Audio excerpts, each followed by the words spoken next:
자, 반갑습니다. 수학 가르치는 곰 선생입니다. 지난 시간에는 영상에서 개념서, 우리가 수학 개념서, 고등수학 개념서를 어떻게 골라야 할 것인가에 대해서 간단하게 설명을 드렸었는데, 오늘은 그런 개념서별로 우리가 어떻게 공부를 하면은 효과적인 공부가 될 것인가, 요거에 대해서 설명을 좀 드릴 수 있도록 할게요. 제가 아직 그 동영상 편집하는 어떤 그런 기술이 없어가지고 저쪽에서 우리 그 칠판을 통해 가지고 좀 설명을 드릴 수 있도록 하겠습니다. 네, 칠판으로 왔어요. 자, 우리 좀 전에 얘기했었던 대로, 자, 우리 개념서를 볼 때 우리가 잘못 보고 있다라고 말씀을 드렸었던 것 같은데, 잘 생각해 봅시다. 제가 전 영상에서 봤던 것처럼 이 수학적 개념을 설명하는 어떤 방식에 있어서 우리나라의 대부분의 개념서들은 어떻게 활용되는가, 내가 이 수학적 개념이 어떻게 활용되는가에 집중이 되어 있습니다. 자, 우리가 이런 것을 흔히 개념 원리라든가 정석, 이런 대부분의 모든 교재들이 다 그렇게 설명이 되어 있어요. 자, 그런데 이 수학적 개념이 도대체 어떻게 생겼고, 이게 왜 생겼고, 그리고 이것이 어떤 식으로 활용되기 위해서 생겼는가에 대해서 깊이 있게 탐구하는 교재는 사실 우리나라에 별로 많지 않아요. 자, 대표적인 게 우리나라에서는 숨마 쿰라우데라는 교재가 제일 좀 그쪽에 가깝습니다. 제가 지난 시간에 설명을 드렸던 것처럼.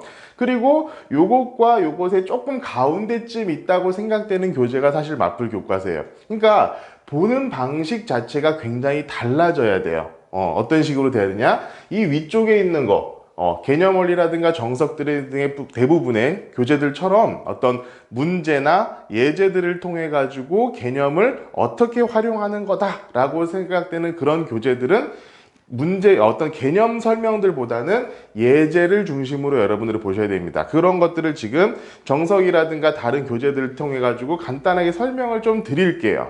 자, 아까 칠판에서 봤었던 우리 개념 원리라든가 정석, 이런 것들이 도대체 어떤 구성으로 되어 있는지 실제로 한번 볼 수 있도록 합시다.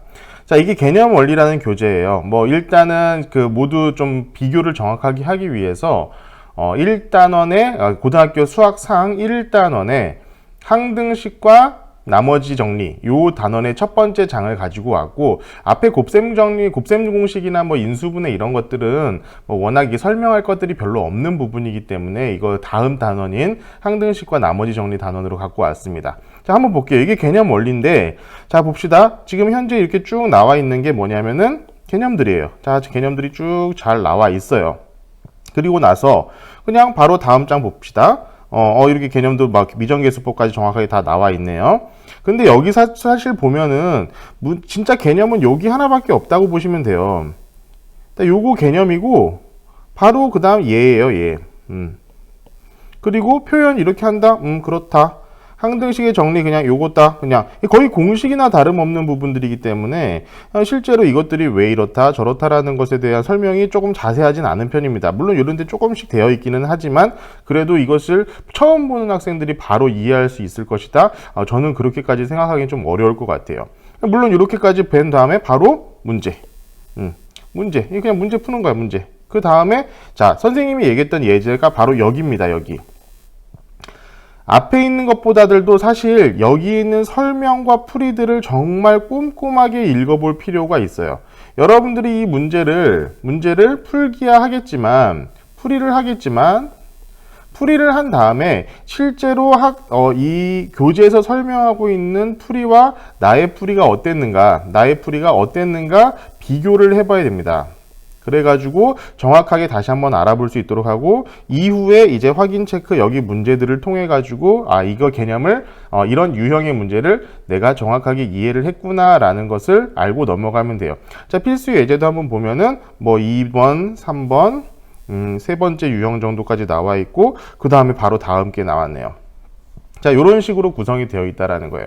그러니까 실제로 앞에 있는 이 내용들도 물론 중요하지만 이것보다는 이것을 보고 나서 이것이 어떻게 사용이 되는가, 이런 개념들이 어떻게 사용이 되는가에 대해서 조금 더 강점을 가지고 있는 교재라는 걸 말씀드리고 싶어요.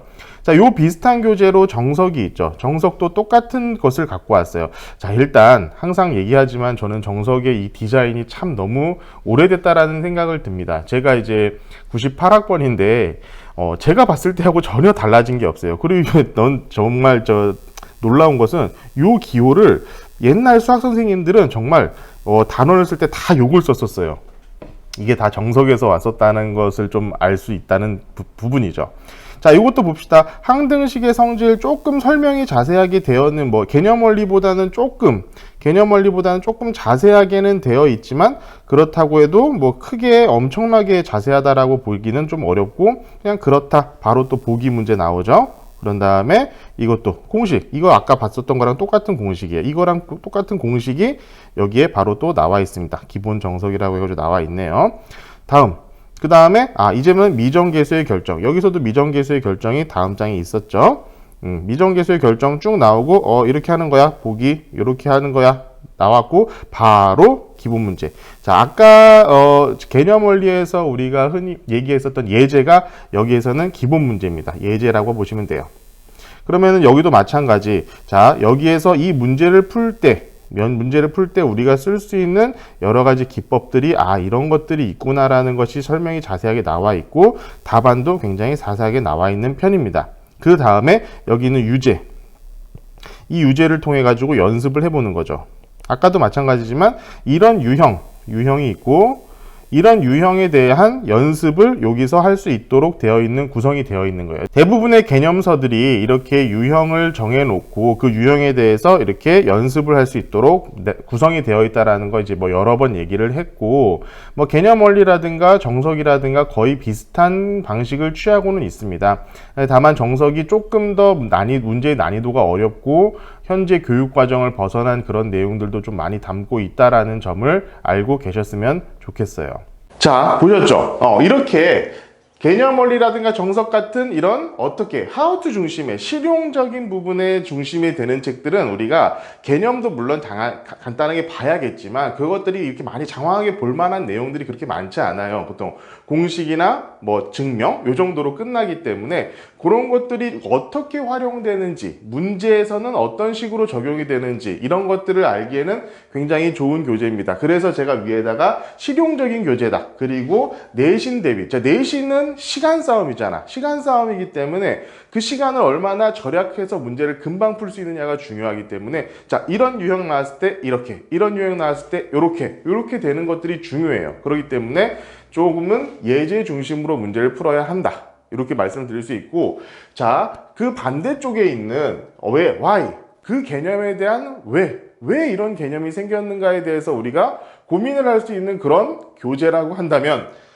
우리는 이 숨마 쿰라우데라고 되어 있는 교재를 다시 한번 설명을 드릴 텐데, 자, 이 교재는 어떻게 생겼는지 한번 볼게요. 자, 이렇게 생겼어요. 자, 그러면 어떤 개념 설명에 대해서 좀 특장점을 가지고 있는, 특화되어 있는 이런 교재인 숨마 쿰라우데를 조금 설명을 드리도록 할게요. 자, 이것도 잘 보시면 아시겠지만 일단 실제로 비슷합니다. 나와 있는 것들은, 그 구성이나 이런 것들은. 자, 항등식 나와 있고 미정계수법 이런 거다라고 그냥 공식이 나와 있어요. 그런데 요런 식으로 끝나는 게 아닙니다. 자, 요거에 대해서, 자, 항등식에 대해서 정말 상세한 설명을 여기서부터 시작이 돼요. 그러니까 여기 있는 내용들을 아주 꼼꼼하게 읽어볼 필요가 있습니다.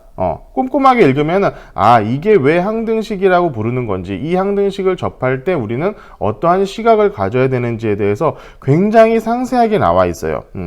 자, 이렇게 나와 있고 전부 다 정말 자세하게 나와 있어요. 그런 다음에 앞에 나와 있던 이 공식들 전부 다 다시 한번 리뷰를 해주고 있습니다. 굉장히 저는 이 구성이 자체가 정말 마음에 들어요. 그게 지금 계속 되어 있죠.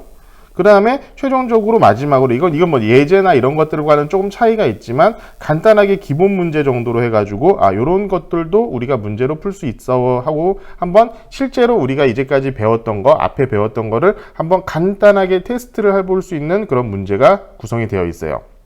다음 미정계수법 똑같습니다. 똑같이 굉장히 상세한 설명이 되어 있고 이 설명에 대해서 이게 또 이렇게 개조식으로 설명이 되어 있는 게 아니라 하나하나 좀 이렇게 말로 설명하듯이 풀어쓰듯이 설명이 되어 있어서 읽는데도 그렇게 부담이 되지는 않아요.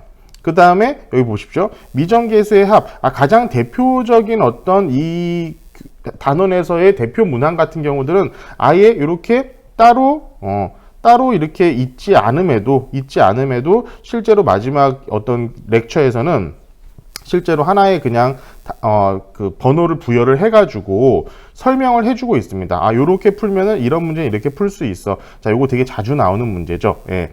물론 수능 고민도 요즘에는 이 수능에서는 이게 나오진 않습니다. 하지만 이런 것들 뭐 내신에서는 뭐 거의 뭐 한 문제 두 문제씩은 꼬박꼬박 나오고 있는 문제들인데, 자, 이런 문제들에 대해서는 아예 그냥 번호 하나를 새로 부여해 가지고 다시 한번 공부를 해볼 수 있도록 이렇게 되어 있고, 그렇게 한 다음에 나오는 게 여기 이제 기본 예제가 나와요. 유형 같은 거죠, 이게 사실은. 유형이 됐고, 가이드라든가 솔루션 굉장히 잘 나와 있고, 다른 풀이까지 되어 있어요. 풀이하는 방식을 우리가 여러 가지로 볼 수 있게끔 이렇게 되어 있어요. 그런 다음에 마지막으로 유제, 이 유형에 대한 유제, 이런 식으로 구성이 되어 있습니다. 숨마 쿰라우드 교재 굉장히 잘 나와 있고요. 다만 문제가 조금 양이 작다라는 거, 이제 충분한 훈련을 하는 데는 좀 모자람이 있다라는 그런 아쉬움이 있기는 하지만, 그래도 기본적인 개념을 충실하게 잡아나가기에는 정말 굉장히 좋은 교재라는 생각이 들고, 저는 개인적으로 학생을 가르칠 때 이런 교재를 자주 사용을 하는 편이기도 합니다. 자, 보세요.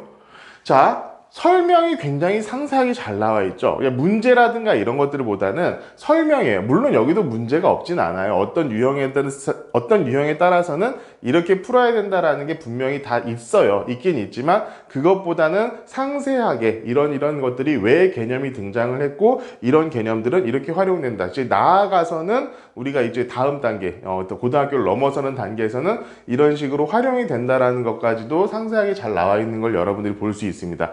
이런 교재는 아무래도 원리적인 부분을 좀 파고드는 거고, 수능 30문제잖아요. 근데 100분이야. 자, 내신 시험 보통 22문제에서 25문제 나오는데 50분이야. 2배의 시간이 주어지는 수능이라는 어떤 그 시험에 좀 더 이렇게 포커스가 잘 맞춰져 있는 그런 교재라고 생각을 해요. 자, 그러면 어떤 걸 써야 되느냐? 물론 다 잘 알아야 됩니다. 지금 내년도부터는 수능이 굉장히 정시가 확대가 되고 있기 때문에 이제 정시를 놓칠 수는 없어요. 그렇기 때문에 다 해야 된다. 그러면은 처음 시작할 때는 어떻게 하고 어떻게 해야 된다? 자, 이런 것들을 좀 마지막으로 간단하게 정리를 하자면, 자, 지방인문계에서 예를 들어서 내가 수학 3등급 아래쪽이다, 아니면 뭐 4등급 아래 좀 중하위권이다 라고 생각을 든다면은, 자, 처음에 이쪽으로 가는 게 맞습니다. 자, 왜냐하면은 어차피 내신 시험이라는 것도 난이도라는 게 분명히 존재를 해요. 그러니까 어떻게 시작을 해야 되느냐? 쉬운 문제부터 어려운 문제로 가야 되는데, 자, 내신 문제에서 예를 들어서 70점 정도, 그러니까 70% 정도, 내지는 많은 학교 같은 경우는 80% 정도가 다 교과서 수준의 굉장히 딱 전형적인 문제들이 나오잖아요.